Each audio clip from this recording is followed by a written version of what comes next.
Kasus pertama dalam kehidupan adalah ketika kita dihidupkan Tuhan. Artinya memang kenyataannya kita tidak pernah memiliki kesempatan untuk memilih antara dihidupkan dan tidak dihidupkan alias tahu-tahu kita hidup. Sehingga hidup sendiri yang pada awalnya penulis katakan sebagai kasus, pada tahap selanjutnya pembaca bisa memilih apakah akan menganggap hidup ini sebagai kasus atau sebagai nikmat yang Tuhan berikan. Dua pilihan ini akan membawa kita pada dua persepsi pada hidup kita sendiri yang pada akhirnya mengantarkan pada sebuah nasib. Menganggap hidup sebagai kasus, artinya seseorang menganggap hidupnya hanya berdasarkan sebab akibat hubungan kedua orang tuanya. Pandangan semacam ini pada akhirnya mengantarkan pada pandangan bahwa hidup bukan hal yang diinginkan. Keadaan ini diperburuk ketika Anda tidak lagi dapat mensyukuri hidup sebagai sebuah anugerah, sebagai sebuah nikmat dari Tuhan Yang Maha Esa. Pada akhirnya, dengan pandangan bahwa hidup Anda tidak pernah Anda inginkan adalah ketika Anda terus-menerus menyalahkan takdir dan mengeluh terhadap nasib yang menimpa kehidupan Anda. Beda halnya ketika Anda hidup dengan pandangan bahwa orang tua Anda berharap Anda hidup dan melanjutkan generasi karena Anda tahu bahwa seseorang tak akan selamanya menempati planet ini. Anda bahkan juga menyadari bahwa Anda mungkin tidak bisa memilih antara dihidupkan atau tidak pernah dihidupkan, tetapi Anda yakin dengan Anda dihidupkan, berarti Anda telah menerima sebuah amanah besar untuk regenerasi dalam kehidupan ini.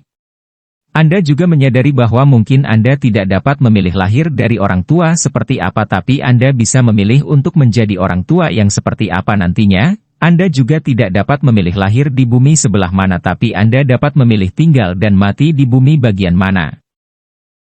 Renungkan kembali kehidupan ini. Anda bahkan semestinya perlu untuk mensyukuri kehidupan ketika Anda tahu anugerah-anugerah yang sudah Anda dapatkan semenjak Anda lahir. Seperti ketika Anda melihat keluarga Anda adalah Muslim. Sementara banyak teman-teman sekolah atau kolega kerja Anda yang kesulitan untuk mencari tahu Tuhan yang seharusnya disembah karena bukan hanya karena orang tua mereka yang entah tahu konsep ketuhanan dalam kehidupan atau tidak, atau karena banyaknya informasi dan pengetahuan yang tercampur menjadi satu dalam ruang kepalanya sehingga mereka sering mempertanyakan apakah mereka butuh Tuhan atau tidak. Atau apakah agama bagian kehidupan atau kehidupan yang merupakan bagian dari agama dan banyak lagi hal-hal taradud yang meragukan hati. Mensyukuri hidup sebagai anugerah adalah cara untuk melihat kehidupan dengan perspektif yang lebih positif dan berterima kasih pada Tuhan atas segala karunia yang telah diberikan. Namun, untuk benar-benar memahami arti hidup, kita juga harus merenungi asal kejadian manusia dan segala hubungannya dengan Tuhan. Jika kita merenung sejenak, kita akan menyadari bahwa awal perjalanan kita tidaklah mulia seperti yang kita bayangkan. Pada awalnya, manusia hanya berupa setetes nutfah atau air mani. Namun, Tuhan memberikan keistimewaan pada manusia dengan memberikan akal, pikiran, dan hati. Dari sinilah manusia dapat memperoleh pengetahuan, membangun peradaban, dan berbuat kebaikan bagi sesama makhluk Tuhan. Dalam menjalani hidup, kita dituntut menjadi bijaksana dan merenungi asal kejadian kita dengan ketulusan hati. Hidup bukanlah sekadar melalui hari demi hari tanpa tujuan, melainkan sebuah perjalanan menuju pencapaian makna kehidupan yang sejati. Dalam hal ini, kita dapat mencari makna dari hidup melalui kebaikan hati, merenungi asal-usul manusia, dan berusaha memahami hubungan setiap makhluk ciptaan Tuhan. Dengan memperhatikan nilai-nilai mulia di dalam masyarakat kita dapat mencapai kebahagiaan sejahtera dan kebaikan bersama untuk kepentingan masa depan. Tentu saja, saya senang bisa membantu Anda untuk mengembangkan ide tulisan Anda ini. Selain merenungi asal kejadian kita juga harus merenungi masalah metafisik atau spiritual tentang masa depan kita setelah arwah keluar dari jasad. Walaupun sisi sains bisa memberikan penjelasan tentang bagaimana jasad tubuh manusia akan mengalami penguraian dan bertransformasi menjadi bentuk lain, namun sisi metafisik menjadi hal yang sangat penting untuk dipertimbangkan.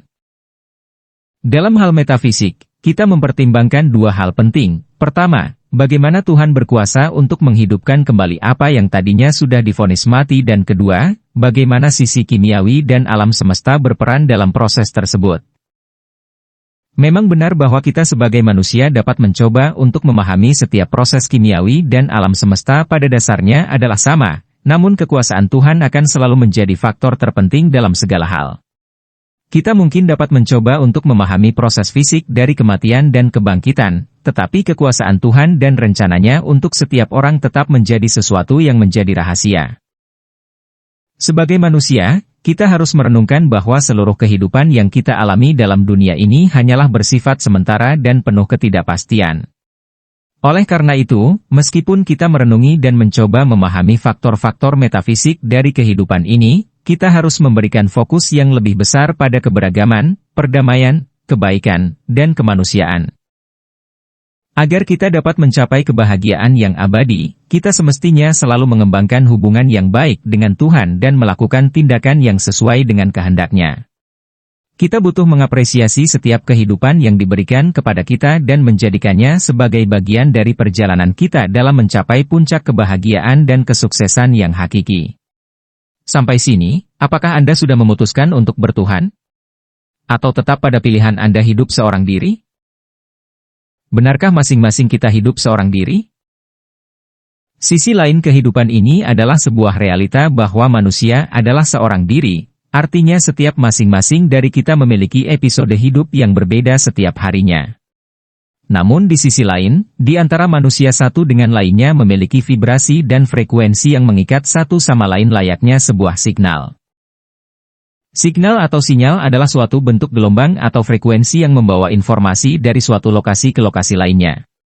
Sinyal ini dapat digunakan untuk mengirim pesan suara, gambar, atau data lainnya melalui berbagai media komunikasi, seperti telepon, radio, televisi, maupun internet. Sinyal gelombang adalah dasar dari semua bentuk komunikasi modern, memungkinkan manusia untuk mengirim pesan secara global dan membantu kita terhubung dengan orang lain meskipun berada jauh di seberang dunia. Sinyal terjadi ketika osilasi atau pergerakan periodik terjadi pada medan, baik itu medan elektromagnetik atau medan mekanik. Ketika kedua medan ini berinteraksi, maka akan menghasilkan bentuk gelombang atau gelombang sinusoidal yang berkaitan dengan periode waktu tertentu. Media penyampaian sinyal antara lain melalui kabel fiber optik dan frekuensi gelombang radio. Sinyal yang ditransmisikan melalui kabel fiber optik dapat mentransfer data dengan kecepatan tinggi dan resolusi yang tinggi. Sedangkan sinyal frekuensi radio memungkinkan informasi untuk ditransmisikan jarak jauh tanpa perlu melalui kabel atau media transmisi fisik lainnya. Dalam hal kehidupan manusia, penggunaan frekuensi dan sinyal menjadi sangat penting dalam kehidupan kita sehari-hari. Bergantung pada tipe dan frekuensi yang dipilih, sinyal dapat digunakan untuk mengirimkan suara, gambar, data, dan informasi lainnya dalam mode digital atau analog.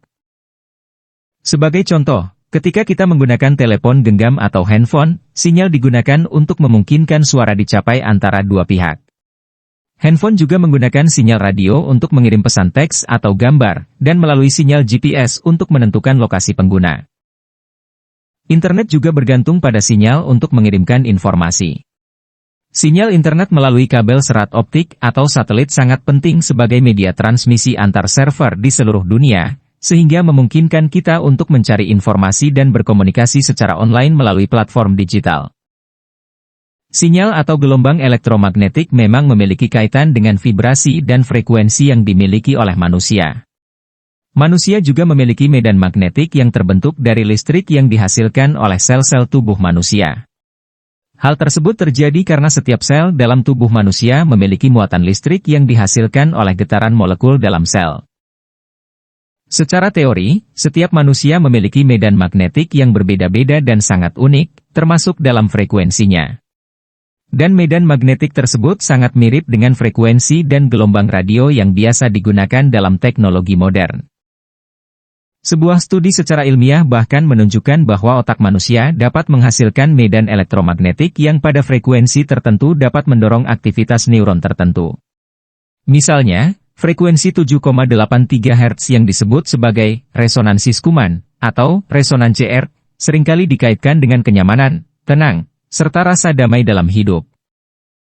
Hal ini menunjukkan bahwa frekuensi manusia dapat berkaitan dengan banyak masalah dalam kehidupan sehari-hari, seperti kesehatan, emosi, serta hubungan sosial. Oleh karena itu, menjaga frekuensi dan medan magnetik manusia sangat penting baik untuk kesehatan jasmani dan rohani. Namun, hubungan antara sinyal dan medan magnetik manusia belum sepenuhnya dipahami dan masih membutuhkan penelitian mendalam. Namun, penelitian-penelitian yang dilakukan menunjukkan bahwa medan magnetik manusia dan gelombang elektromagnetik dapat berinteraksi secara kompleks, sejenis resonansi yang tidak sepenuhnya dipahami. Dalam kehidupan sehari-hari, teknologi moderne adalah bagian tak terpisahkan dari kehidupan manusia dan sinyal atau gelombang elektromagnetik memainkan peran penting dalam menjaga kesejahteraan manusia. Namun, tidak boleh dilupakan bahwa manusia sendiri memiliki medan magnetik yang sangat kompleks dan masih menjadi subjek penelitian aktif ilmuwan. Karena itu, menjaga keseimbangan antara ketergantungan kita pada teknologi dan menjaga kesehatan gelombang elektromagnetik yang dipancarkan tubuh manusia sangatlah penting bagi kesehatan jasmani dan rohani kita. Fitrah manusia pada dasarnya adalah makhluk sosial yang membutuhkan hubungan sosial dengan orang lain. Selain bertanggung jawab atas kehidupannya sendiri, manusia juga memiliki tuntutan untuk menjaga hubungan baik antara satu dengan yang lainnya. Namun, pada kenyataannya, tidak semua orang merasakan kebahagiaan dengan hubungan sosial yang dimiliki.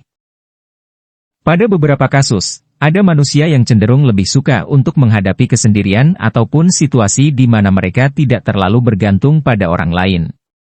Namun, kecenderungan ini sebenarnya masih dalam batas wajar, sehingga tidak perlu dikhawatirkan. Namun, ketika seseorang merasa nyaman dengan suasana yang kurang mendukung, seperti suasana keruh atau jauh dari kedamaian, hal ini patut dicermati lebih lanjut. Sebab ketika seseorang merasa nyaman dengan kesendirian yang berlebihan atau suasana yang kurang menyenangkan, hal tersebut bisa mengarah pada isolasi sosial yang bisa berdampak buruk pada suasana hati dan kesehatan mental. Kenyataannya, hubungan antar manusia memiliki peranan yang penting dalam membentuk ikatan sosial yang kuat dan memberikan kebahagiaan dalam kehidupan. Melalui hubungan sosial, kita bisa memperoleh dukungan, pemahaman, dan kasih sayang yang penting untuk menjalani kehidupan yang sehat dan bahagia. Sebaliknya, ketika kurang memiliki hubungan sosial, seseorang bisa merasa kesepian, terasing, dan terasing. Kondisi ini dapat menyebabkan masalah kesehatan mental, dan bahkan kondisi fisik yang tidak baik. Sebagai manusia, kita dapat mencoba untuk menemukan keseimbangan di mana kita merasa nyaman dalam situasi sosial dan juga dapat merasa nyaman dengan kesendirian. Melakukan aktivitas yang positif, seperti berolahraga, meditasi, atau membaca buku, juga dapat membantu dalam menciptakan suasana hati yang positif.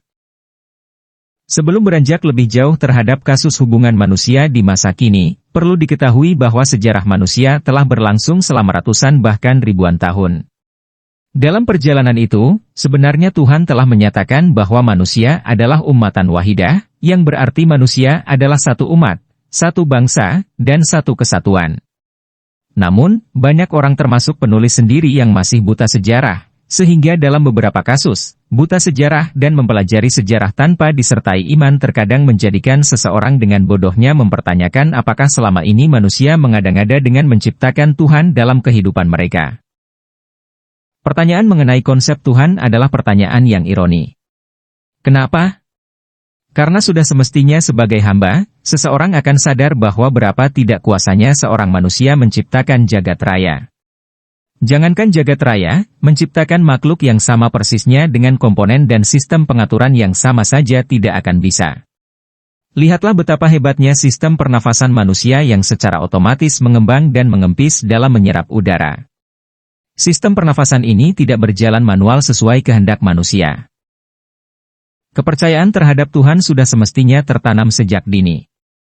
Bukan hanya yang berkaitan dengan surga neraka yang selalu dipermasalahkan orang-orang yang pada akhirnya memutuskan untuk tidak bertuhan, namun masalah realitas hidup sebagai manusia perlu dikaji ulang untuk kemudian mengantarkan pada pemahaman kebutuhan manusia terhadap Tuhan. Dalam kehidupan Muslim, Al-Quran yang salah satu fungsinya adalah sebagai mukjizat alias berdaya untuk melemahkan argumentasi, semestinya fungsional itu tetap berjalan hingga saat ini. Selain karena fungsi, kitab yang pada dasarnya adalah wahyu ini juga memiliki sastra yang luar biasa sehingga sangat mustahil seseorang mampu membuat satu surat. Sungguh tiada keraguan di dalam Al-Quran yang memiliki dua sisi ayat bernama muhkamat dan mutasyabihat. Dalam beberapa literatur agama, terdapat istilah yang setidaknya menjadi pendekatan untuk menjawab pertanyaan apakah manusia menciptakan konsep Tuhan dalam kehidupannya. Ada satu kalimat umatan wahidah yang diambil dari Al-Quran diartikan sebagai umat yang satu dalam fase kufur dan ketidaktahuan.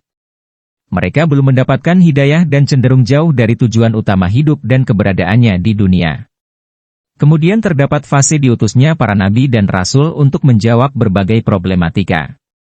Setidaknya pendekatan ayat yang menjelaskan hal itu cukup sebagai gambaran bahwa keberadaan Tuhan dari sisi sejarah manusia secara mutlak benar-benar ada tanpa diciptakan dan diadakan oleh manusia. Pada masa lalu, manusia belum mengenal cara mengubur jenazah secara layak, dan mungkin memiliki ritual tertentu dalam mengurus jenazah.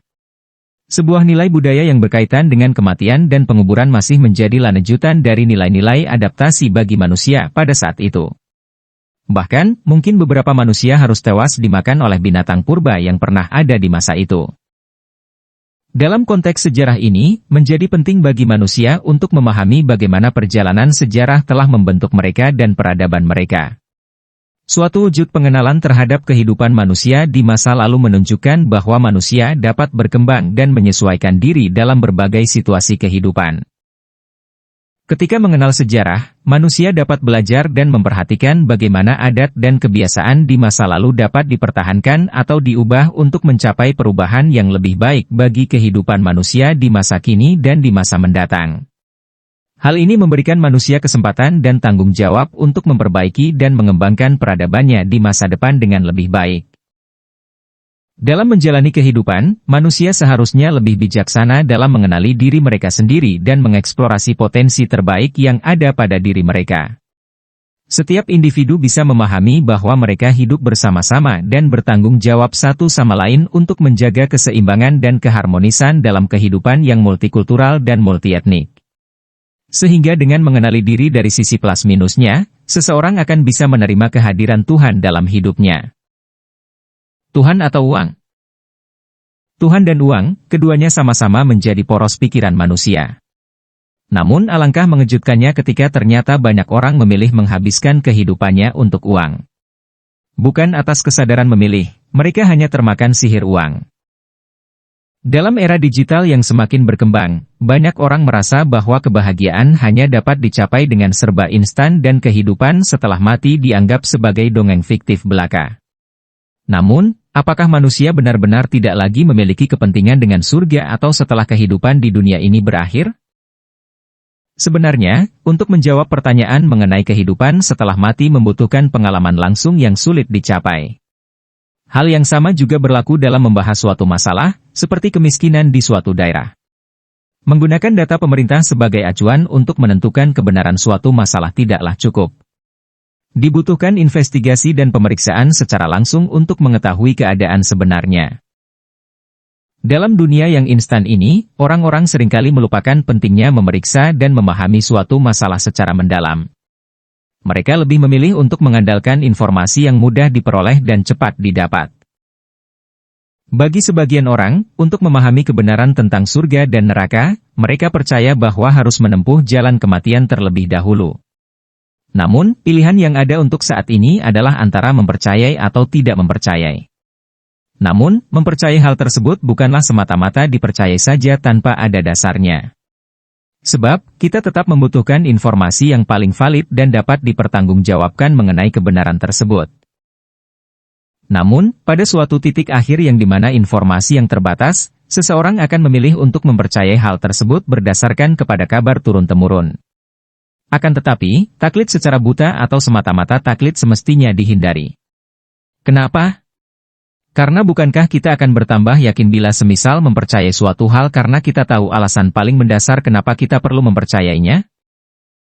Sebagai Muslim seharusnya kita terus mencari dan memperbaharui informasi yang dapat dipertanggungjawabkan mengenai ajaran Islam dan segala hal yang berkaitan dengan agama. Sebab, mempercayai hal-hal yang tidak jelas sumbernya atau berdasarkan kabar burung yang tak diketahui kebenarannya, dapat menjerumuskan kita dalam kesalahan fatal dan salah kaprah dalam menjalankan ibadah kita. Kita hidup di masa kini di mana uang menjadi salah satu poros kutub dan menjadi magnet yang kuat dalam kehidupan kita. Padahal, jika kita mengenal sejarah uang, kita akan menemukan bahwa uang adalah konsep sosial yang telah mengalami perubahan seiring dengan waktu. Ketika manusia awal mulai hidup bermasyarakat, sistem barter dijadikan sebagai alat tukar pertama mereka. Namun, semakin kompleksnya kehidupan, konsep ini pun mengalami perubahan yang kemudian berkembang menjadi sistem moneter. Dalam kehidupan modern sekarang, uang telah mendominasi kehidupan manusia dan menjadi salah satu tujuan utama dari hidup banyak orang. Kebutuhan untuk mencari uang menjadi begitu besar sehingga banyak orang mengorbankan nilai-nilai penting seperti keluarga, kesehatan, bahkan keselamatan diri sendiri hanya untuk mendapatkan uang.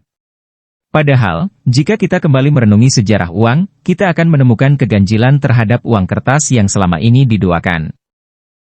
Pada masa lalu, emas digunakan sebagai alat tukar yang universal karena nilainya yang stabil dan tidak mudah berubah.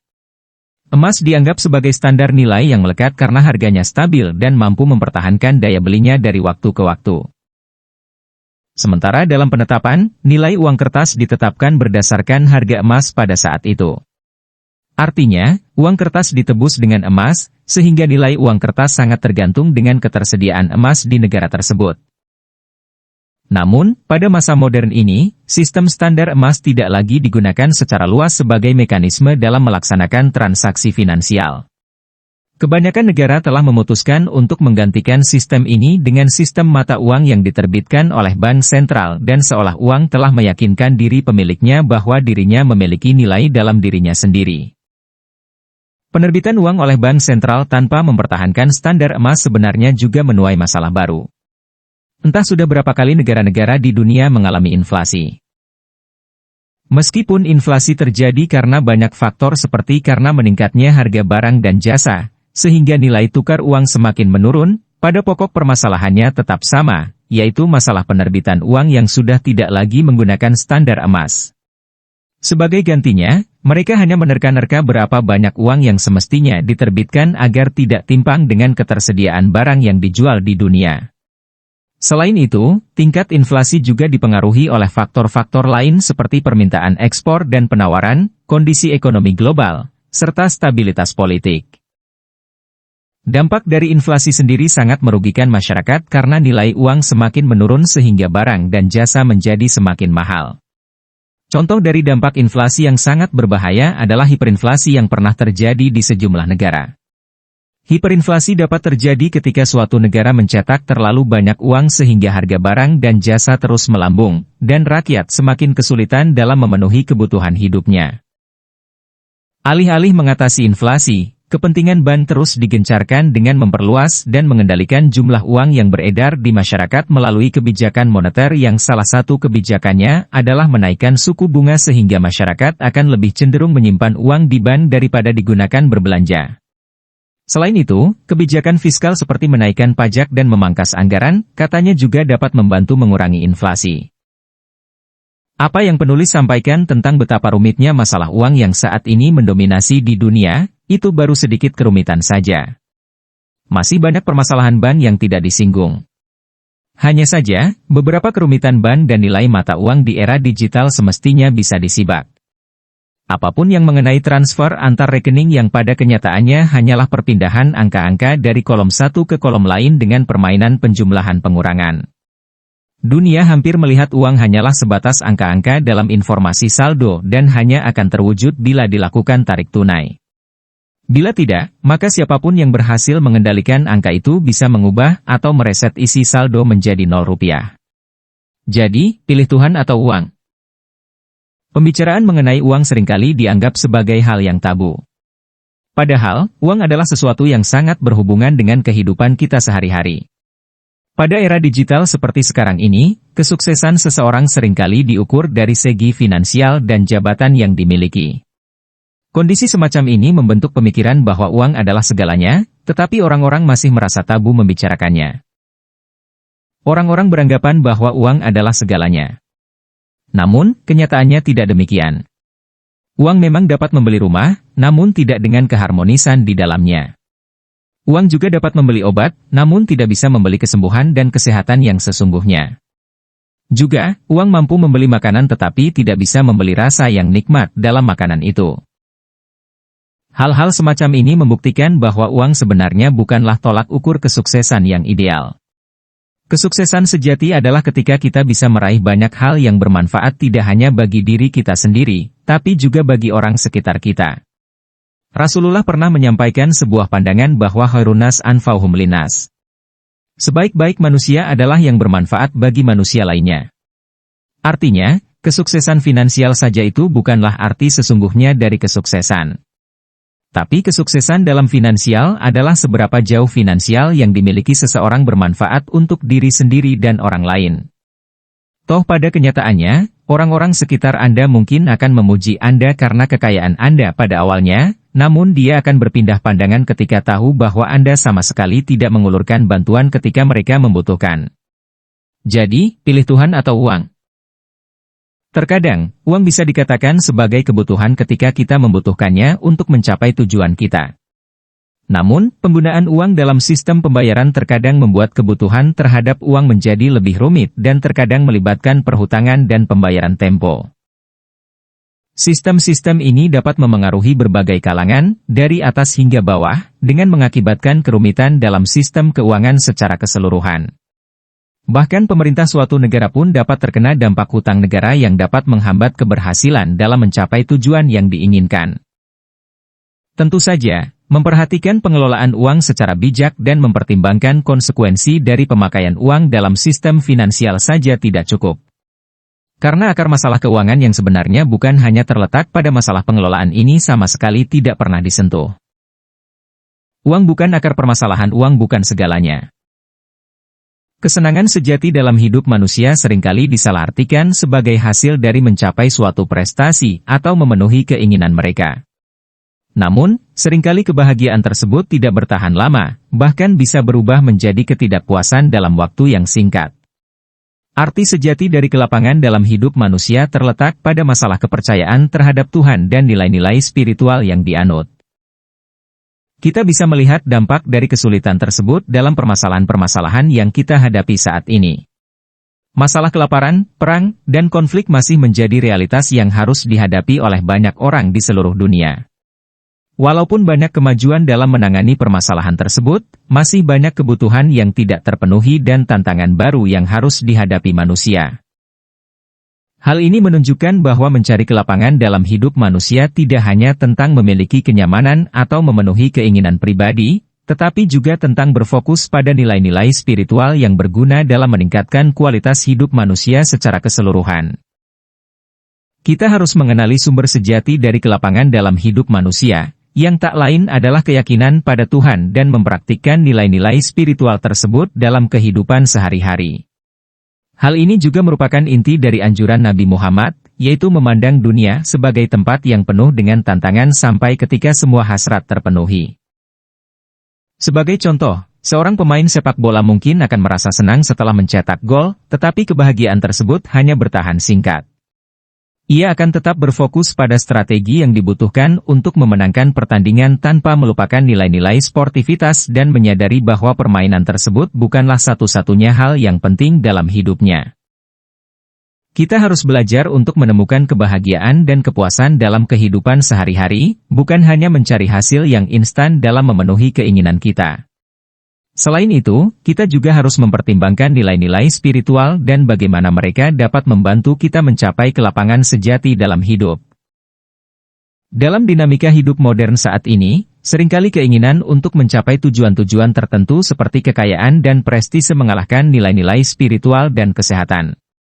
Namun, penting untuk diingat bahwa aspek spiritual memainkan peran penting dalam kehidupan sehari-hari kita. Dalam masalah uang, kita seringkali menganggap rejeki yang diberikan Tuhan hanya dalam bentuk uang kertas. Kita lupa bahwa kesehatan jauh lebih penting dari sekadar memiliki kekayaan. Memiliki pikiran yang sehat dan hati yang tenang, meskipun tampaknya tidak berperan dalam proses pencapaian sesuatu, sebenarnya merupakan modal utama dalam mencapai tujuan-tujuan hidup yang diinginkan. Afirmasi positif keagamaan dapat membantu kita dalam menemukan kedamaian batin dan meningkatkan keseimbangan spiritual kita. Ketika kita memusatkan perhatian pada nilai-nilai spiritual dan melepaskan kekhawatiran duniawi, kita bisa memperoleh kekuatan dalam menghadapi masalah dan stres dalam hidup. Memiliki keyakinan dalam sesuatu yang lebih besar dari diri kita sendiri juga dapat memberikan makna dan tujuan dalam hidup. Selain itu, memprioritaskan kesehatan fisik dan mental juga sangat penting dalam mencapai keseimbangan hidup yang sehat. Menjaga kesehatan fisik dan mental memberikan energi yang dibutuhkan untuk mencapai tujuan-tujuan kita. Ketika kita merawat tubuh kita dengan benar, maka kita dapat merawat pikiran dan hati kita agar tetap seimbang dan stabil. Ketika kita menyeimbangkan aspek spiritual dan kesehatan dalam hidup kita, kita bisa memperoleh ketenangan dan kebahagiaan sejati yang bertahan lebih lama dari sekadar mencapai tujuan duniawi yang sementara. Hal ini juga dapat membantu kita mengatasi masalah dalam hidup dengan cara yang lebih positif dan konstruktif. Memang benar bahwa beberapa orang mungkin merasa jenuh dengan penekanan keagamaan sebagai solusi untuk masalah, namun, tidak bisa dipungkiri bahwa keterhubungan atau nuansa religiusitas dalam kehidupan manusia memberi dampak besar pada kesejahteraan pikiran dan jiwa. Banyak orang yang merasa khawatir dan tertekan karena kartu as aib pada hidup mereka, dan tidak ada solusi yang lebih baik daripada mengaktifkan kembali nuansa ketuhanan dalam diri manusia untuk mencapai ketenangan pikiran dan jiwanya. Maka, penyesalan atas kesalahan yang dibuat harus ditebus dengan janji untuk tidak mengulangi kesalahan tersebut untuk mencapai masa depan yang lebih baik. Namun, bukan berarti keselamatan agama menjadi satu-satunya motivasi manusia untuk berubah menjadi lebih baik. Selain alasan spiritual, manusia berkomitmen untuk merubah perilaku karena karir, jabatan, atau pencapaian yang mereka raih tidak harus hancur karena kartu as aib yang mereka miliki. Dari sini dapat diambil pemahaman bahwa doktrin keagamaan tidak hanya berkutat pada surga atau neraka, tetapi juga pada nasib kehidupan seseorang di esok hari semasa masih memiliki durasi hidup. Ketika seseorang meraih ketenangan pikiran dan jiwa dengan memperkuat nuansa keagamaan dalam dirinya, maka peluang untuk meraih keberhasilan dalam kehidupan juga akan lebih terbuka. Karena dengan ketenangan batin, seseorang akan lebih fokus dan memiliki motivasi yang tinggi untuk meraih tujuannya. Lebih dari itu, pemahaman akan doktrin agama juga dapat mempersiapkan seseorang dalam menghadapi ujian kehidupan yang tidak terduga, seperti bencana alam, kesulitan finansial, atau bahkan kesehatan yang buruk. Ketika seseorang memahami bahwa semua yang terjadi adalah kehendak Tuhan dan bahwa Tuhan tidak akan memberikan beban yang lebih berat dari yang mampu ditanggungnya, maka kecemasan dan kekhawatiran dapat berkurang.